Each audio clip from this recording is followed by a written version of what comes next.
The $500 million climate investment fund that the federal government announced, which according to them is supposed to drive green infrastructure. How confident are you that this particular funding will actually benefit the ones that need it the most?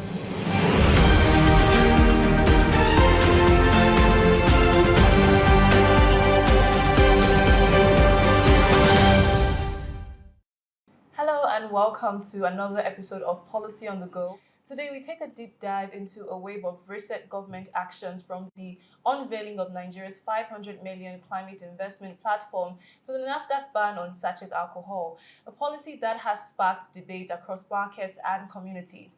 On paper, these initiatives are about health, sustainability and national development, but we ask, are these climate and health policies being crafted with the local voices in mind or imposed from top to down?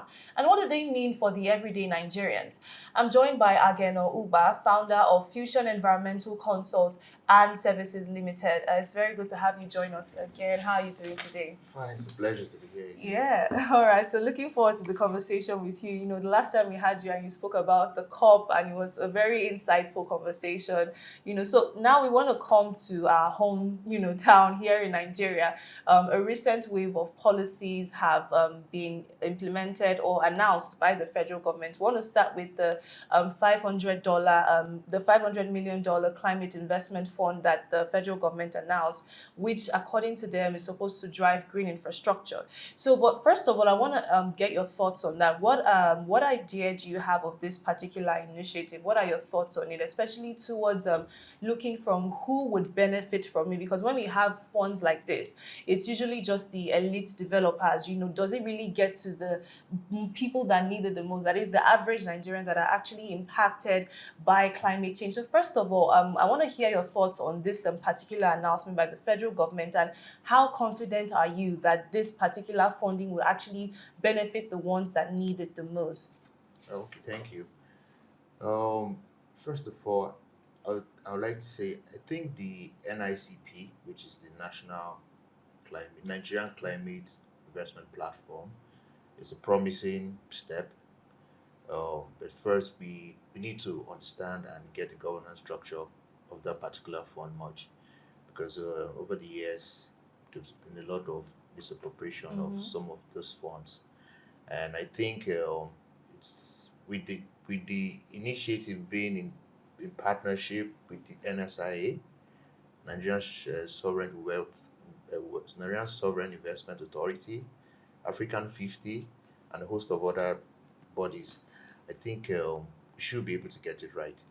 The target here is to reduce the effects of climate change.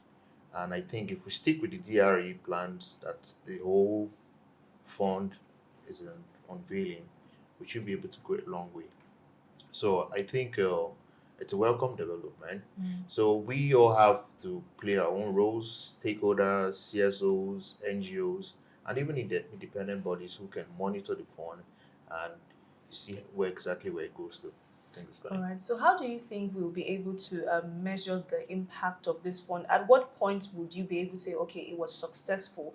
What do you think we should look out for, or what sort of energy should our government, what sector, or should our government put more energy into to ensure that, okay, we're able to measure this impact? What needs to happen for us to say that, okay, this project was actually successful? I think we need to have true metric measurements, which is quantitative and qualitative measurement for the fund. The fund itself has its own outlines. Basically, it's for climate infrastructure, to tackle droughts, to tackle rural poverty, especially regarding energy. So I think if we're able to now measure it, how many jobs have we created from all the activities? There's a partnership with the fund that has to do with ISA, International Solar Association, which is between the government of India and France, so to help fast track solar energy in Africa. So we need to look at it from how many jobs have we created. There's one. We need to look how many households have we electrified, because it helps now reduce some of the effects. Because in the rural areas, predominantly what they use is fuel wood, and from the last statistics we have about 88 million Nigerians who don't have access to electricity. So if we're able to curb that, it will create a new environment, a new economy around jobs, creating solar panel installation, capacity building, and it could get some bridge. All right. So now looking at the world that we're in currently, of course, and with this climate fund, it's something that a lot of African nations have been involved in. Now, currently, where we are at 2025, it seems like there is a rise in, mandatory sustainability reporting. Not even just in Africa, even in the world generally. For instance, if an African nation wants to get into partnership with an European country, there might be net zero conditionalities. Okay, how much are you emitting? Have you met this target? Where are you on the climate goals and all of that? So now with those conditions that are in place in the international space, do you think that we are now getting to a point where there is just a lot of ticking boxes in terms of reporting rather than actually doing the real visible changes? So some would say greenwashing in some sense, to capital, they will call it greenwashing. So do you think that we're at that point where most of what we're doing is just, on paper, and our leaders are not actually doing the real work? How do you assess where we are in terms of this reducing our emissions and going beyond just, fitting and ticking the boxes on all of these reports? I think we've not, if you put on a scale of 1 to 10, I'll probably give 3. You see, there is like what you said was greenwash. Yes, so there's some elements of greenwashing and all this. And another challenge that I think we have here on the planet Africa, on the continent Africa particularly, it's we don't have really bankable, bankable investment. Okay. So there's a scare somewhere and all that. So I think we also need to move beyond just listening to rhetorics. We could start like the last time I was here, I also proposed that we could also start from the African Union, try to have our own energy transition plans, and see how we can integrate those things into our national and regional development plans, and see how we can be able to come from a position of strength and always talk to these people who come from the West. Because if you look at it, we have been asked, yes, you zero down, while on the other end, they are being favored. So we need to now strike a balance. So what's the strike? How do we strike the balance? I think our own policy initiators have to look inwards, have to sit down on the table and see how we can maneuver over these things and go out well. I think that's the best thing to do. Okay, so now let's talk about another recent policy that came up, which was the sachet alcohol ban by NAFDAC, of course. So now, of course, it has raised some certain issues on public, what they call it, public health, and then livelihoods. Because think of the average, should we say, Yamulika on the street, that's selling alcohol to those people and does not have any other form of livelihood in that sachet. Now, as much as, of course, we know that that is the right thing to do in terms of environmental protection and development, it now comes to the economic benefits that the people in those communities that sell those products were gaining from. So from that perspective, first of all, I want to hear your thoughts on that particular project by NAFDAC. And then how do you think we can now balance this environmental need to still meet our environmental goals while ensuring that communities do not suffer, or the people there do not lose the economic benefits? How do you think we can meet up with that balance? There was a high-powered committee, I think, 2018, that was set up, and they made a recommendation to phase out the sachets drinks. Instead no more than 200 milliliters of the drink, so they had to phase them out. But overall, I think we need to reconsider that particular policy because there's a lot of economic effects to it. Okay. If you check from what the Beverage and Alcohol Association, they made that we're going to lose about 5,000 jobs, and economic loss of over $80 billion. So I think the minister had put a halt to that particular policy to be coming into effect, I think, by December this year. So, first, we need to think of the health of our people. I do not have the scientific data to actually ascertain why that has been stopped. But I think, one, they're trying to curtail exposure to drinks for people Yes, below I the. heard one of the reasons was because that sachet one, it makes alcohol available to even children. Yes, even children. Yes. So I think for the health benefit, that's fine. Then also the packaging itself. Yes, it all comes in those disposable sachets, which sometimes takes, understand what the damage it does to the environment. So I think there should be a whole stakeholder engagement to look at it. For me, a really bit indifferent about the policy. Yes, because it has to do some effects with health of the population. And you know exactly what that means too. So on the part of the environment too, the disposable part of that. So I think we need to also strike and look out for bring alternatives to that. Or probably maybe we could even introduce some measure of what do you call it? Um, the policy sort of like um, to encourage recycling. Well, let's say circular thing. So if you sell maybe say in smaller bottles, if you return, there's a way they could cut that off and get some incentives like what you have in other climes. So you said that you think it's a wrong move, and then because I'm yet to get you, you seem like you're in the middle of it. You're not a yes or a no. So Yes, yes. so I want to really know, because I mean you've already said that yes, it's good for the health of the people, but now because of the economic benefit. So are you trying to say we should probably put the economic benefit over the public health, or which one exactly? If you're coming in that position, that means you're saying that because you said it was a wrong move because of the economic loss. So how do you now think we should now? So are you saying that the economic loss is more important than the public health benefit?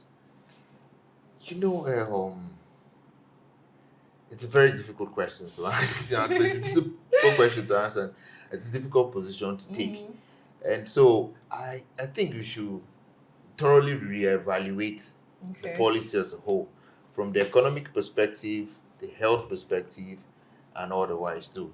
So I'm still indifferent about it. All right. So what should they have done differently? What should the government have done differently to ensure that they don't get this backlash from the communities and the miscommunication? What do you suggest they could have done differently?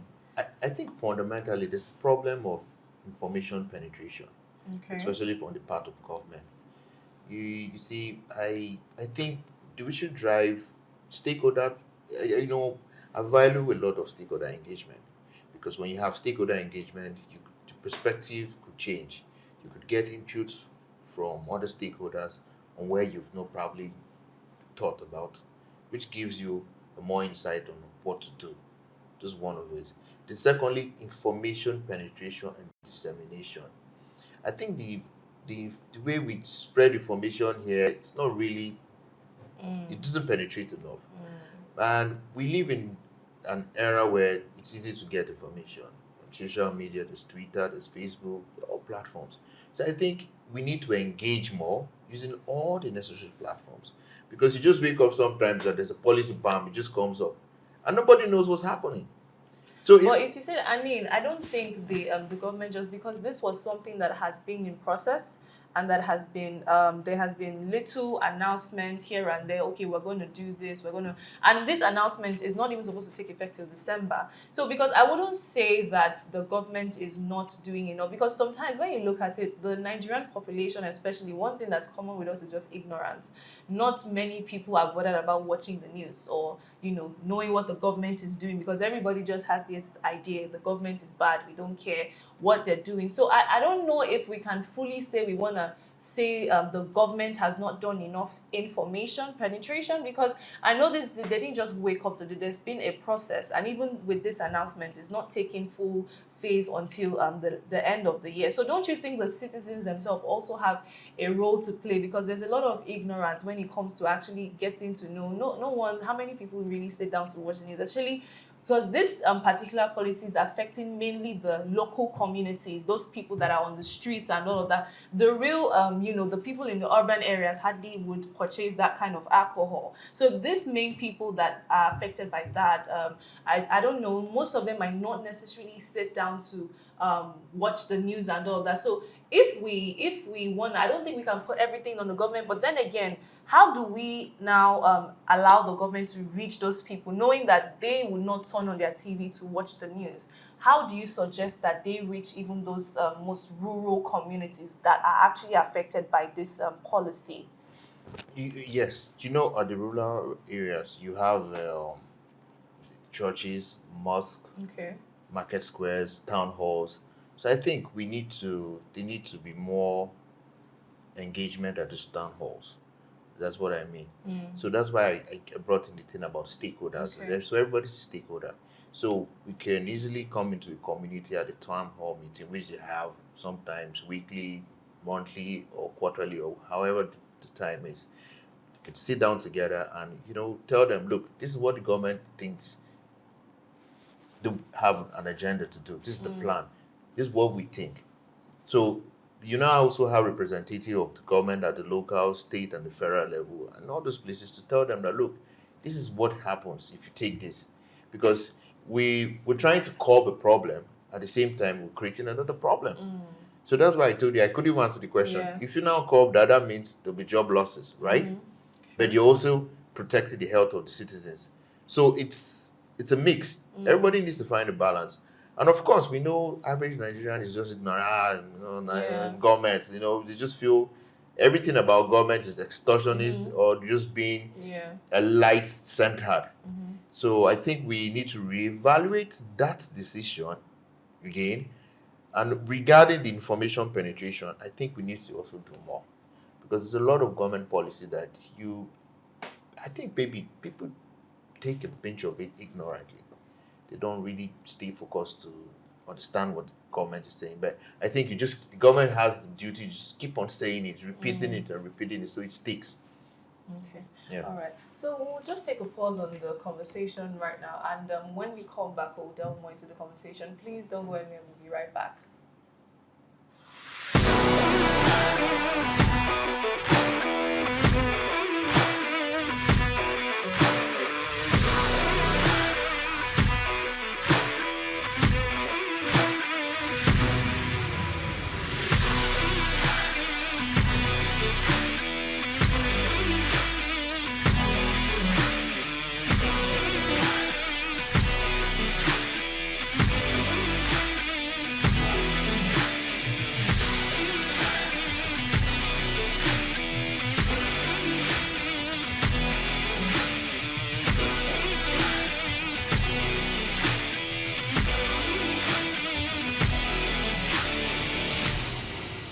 You're still watching Policy on the Go, coming to you from Gringo TV, and we've been having a discussion with Ageno Ukba on some of the recent government policies and how we can actually ensure that this actually reach the local people, and to ensure that we're able to provide the proper solutions for the average Nigerian. So we'll just continue with the conversation before we wrap up the program a little bit. So now let's go to Nigeria's opportunity in terms of this green space that we are in. What do you think is Nigeria's biggest green opportunity in the next few years? What should we be looking to, because of course we're trying to move away from these fossil fuels and all that. What do you think is our biggest green opportunity in the next few years to come that you think the government should put more focus to or pay more attention to?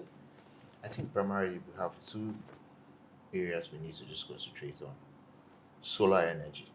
There's a lot of sun here, so we can harness that, to get a lot of off-grid energy embedment. And on the other part, we need to reduce our gas flaring. So I think we have two advantages. Nigeria has a lot of gas and we flare millions of it every year. So if we're able now to come together, look at this thing, because the availability of sunlight in Nigeria is relatively even, right? We'll be able to have a lot of solar powered households, even some for industrial purposes, and also able to to do our gas penetration. I think the government of the day needs to consider these two areas, solar and natural gas, which we have in abundance. So to be able to scale up our own energy, which now gives us potential to be economically viable and also be competitive and also drive down the cost of energy in the long run. So, looking at where we are now and where we want to be or where we hope to be, how would you assess how close we are to ensuring this just transition? Do you have hope in our ability to actually fully have this transition, this climate transition, and that it would actually affect everyone and that no one is left behind? What's your assessment on that, and are you hopeful at all? I think we need to increase our budgetary contribution yearly. So from the deficit we have from the energy transition plan, it's about $27 billion. So we need to bridge that gap. So we need to invest more, provide, make resources available for this critical investment in renewable energy.